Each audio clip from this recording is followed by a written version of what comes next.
గురు పరంపర అందరికీ వ్యాస మహర్షి దగ్గర నుంచి ఈరోజు మనం తలుచుకున్నటువంటి పత్రి సారు, సదానంద యోగి, సుధాకర్ గారు ఇలాంటి మహానుభావులందరికీ కూడా శతకోటి నమస్కారాలు తెలియజేస్తూ,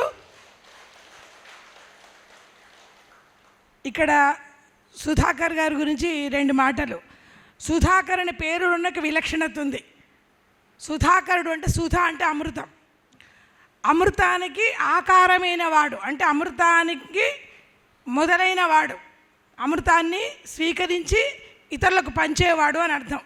ఎక్కడైతే అమృతం ఉంటుందో అతన్ని సుధాకరుడు అంటారు, అంటే చంద్రుడు. కాబట్టి అట్లాంటి సుధాకరుడు అమృతాన్ని ఇచ్చి వెళ్ళాడు. మరి ఇచ్చి వెళితే లాభం లేదు కదా. పత్రి సారు మనకు చేశారు కదా, జ్ఞానం ఇచ్చిపోయారు. మరి మళ్ళీ వేరే వాళ్ళకి అది చేరవేస్తేనే కదా అట్లా అందం, ఆనందం, ప్రగతి, వైభోగం, విభవం వస్తుంది.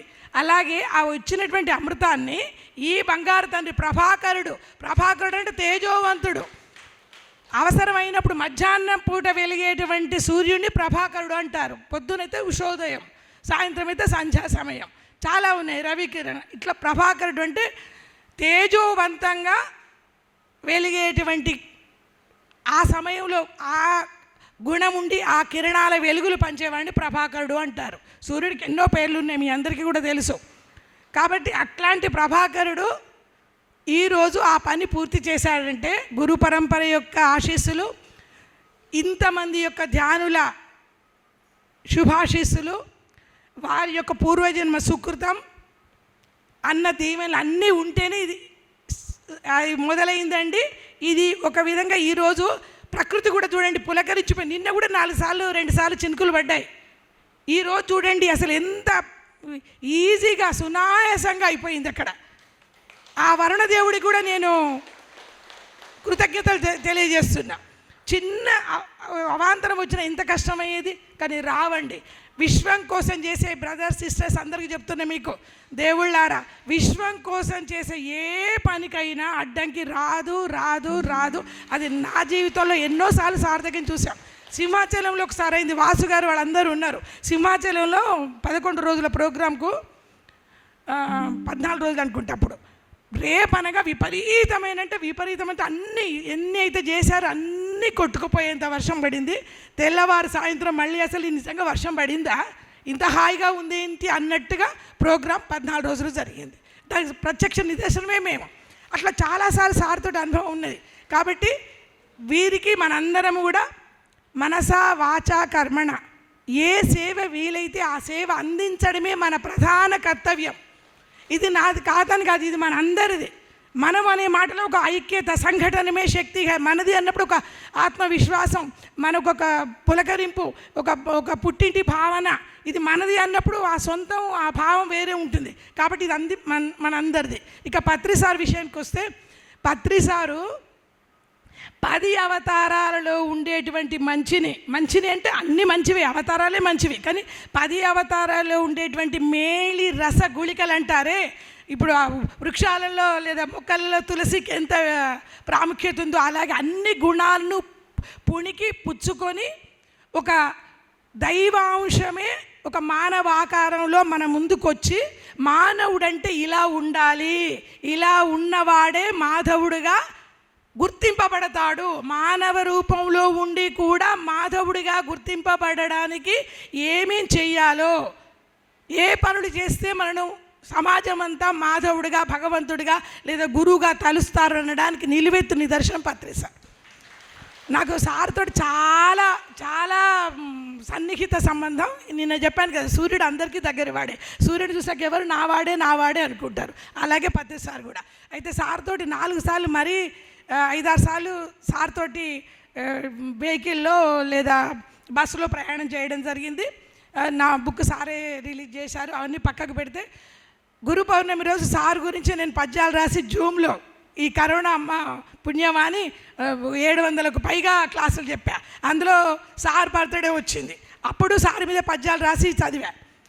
ఇంకొకసారి గురు పౌర్ణిమ రోజు సార్కి ఎదురుగా ఎక్కడ యాదగిరిగుట్టలో అనుకుంటా, అక్కడ సార్ ముందే ఇలా చూసి, తల్లి ఏడి తండ్రి ఏడి అడ్డు తగిలే బంధమేది, నీ ఇల్లు నీ వాళ్ళు నీదంటూ ఏ చింత, సుంతైన లేని ఈ భూమి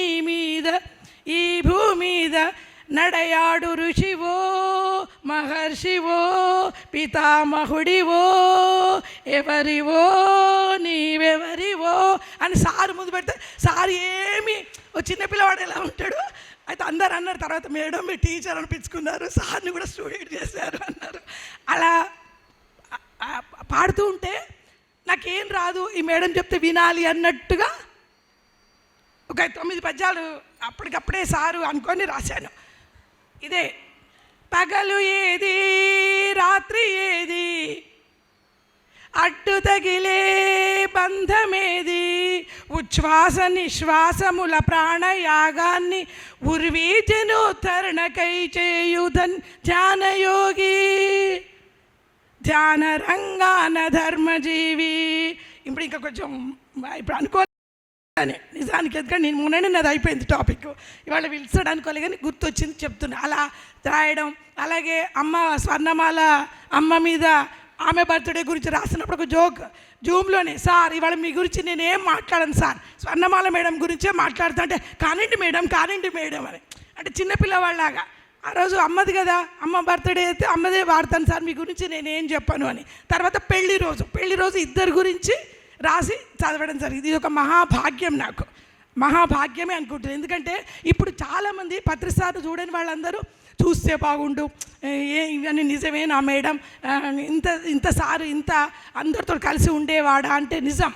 ఎవరింటికి ఎంత పేదవాడైనా ఆయన ఆత్మస్థితిని చూసి తప్పకుండా వెళ్ళేవాడు, ఆత్మస్థితి చూసి వెళ్ళేవాడు.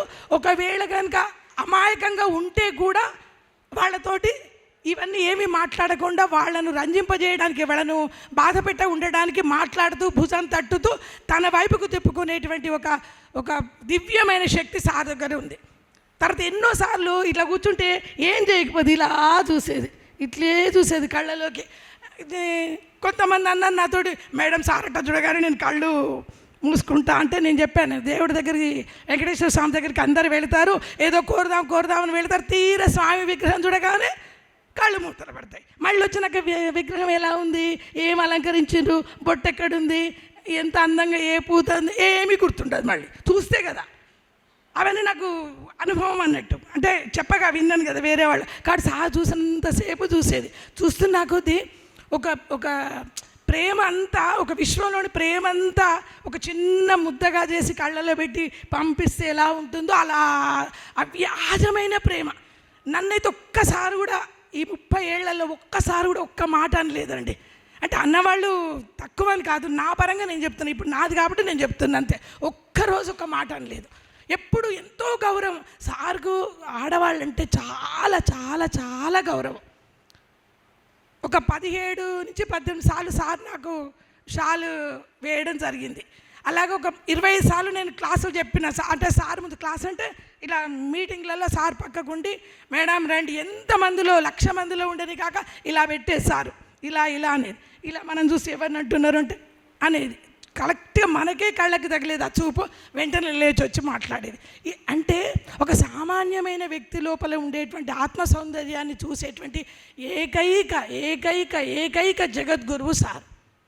అందరూ దానికి ఎందుకు సారు ఉంటే చూడగానే ఎవరు ఏంటో తెలిసిపోతుంది.